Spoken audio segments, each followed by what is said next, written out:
Voilà Romain, allons-y pour d'autres aventures. Et là, une aventure énorme peut-on dire.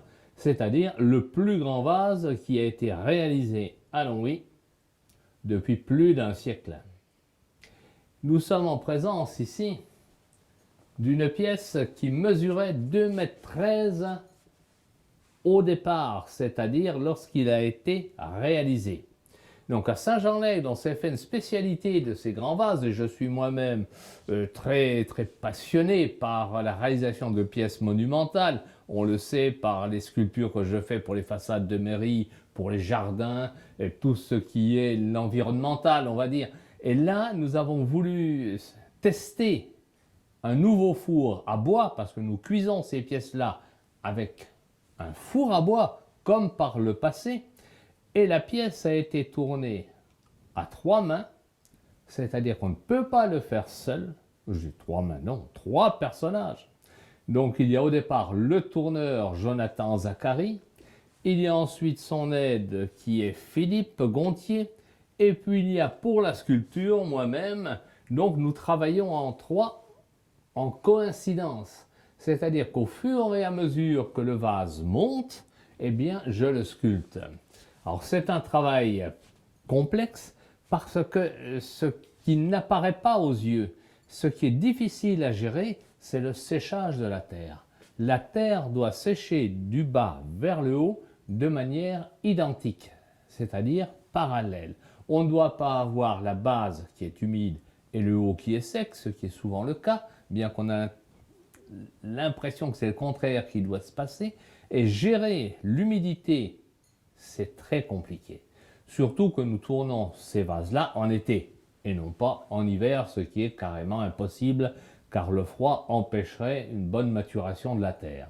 Donc il faut des argiles que l'on prépare spécialement, des argiles extrêmement résistantes, et il faut bien sûr une idée de départ. L'idée ici était de s'intéresser à Bernard Palissy. Bernard Palissy qui est l'immense potier céramiste, l'immense faïencier que la France a connu au XVIe siècle. Et nous avons voulu travailler comme lui a travaillé en son temps, c'est-à-dire sans outils.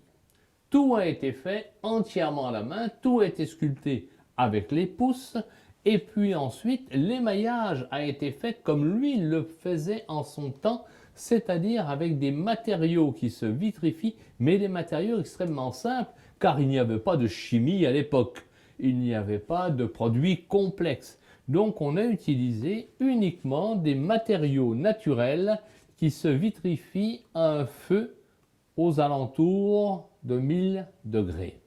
Alors ces fours sont des fours assez complexes à manipuler puisque la cuisson va durer plus de 3 jours de chauffe et plus de 15 jours de refroidissement. Donc à partir du moment où on commence à fabriquer la pièce et le moment où la pièce est terminée, mais il se passe plus d'1 mois et demi. Le séchage de la pièce est extrêmement long aussi. Donc il y a des complications qui s'ajoutent les unes sur les autres. Et lorsque l'on parle de savoir-faire, d'excellence, d'entreprise du patrimoine vivant, eh bien nous sommes en plein dans ce cursus. Former aussi des jeunes dans ce domaine-là, leur apprendre comment se travaille cette terre, comment se monte un vase aussi haut, ça n'est pas simple. Il faut au départ commencer à le dessiner, commencer à avoir des idées sur la décoration, qu'est-ce que l'on va apporter dessus, dans le jeu des volutes, dans le jeu des colorations également. Et bien sûr, il va falloir aussi déterminer la forme du vase, car une forme de vase ne se décrète pas par le dessin. Elle est la conséquence directe de la terre, de son poids et de son humidité. La forme d'un vase, comme celui-ci, est la conséquence directe du poids de la terre sur sa base. Le vase peut plus ou moins s'avachir, peut plus ou moins rester en forme, plus ou moins s'épancher. C'est compliqué à mettre en œuvre. Aujourd'hui, on a des systèmes qui permettraient évidemment par moulage ou par des systèmes mécaniques, voire par la 3D, réaliser des pièces de cette nature-là, mais elles ne seront jamais identiques à ces pièces qui, elles, sont des conséquences directes d'un savoir-faire ancestral.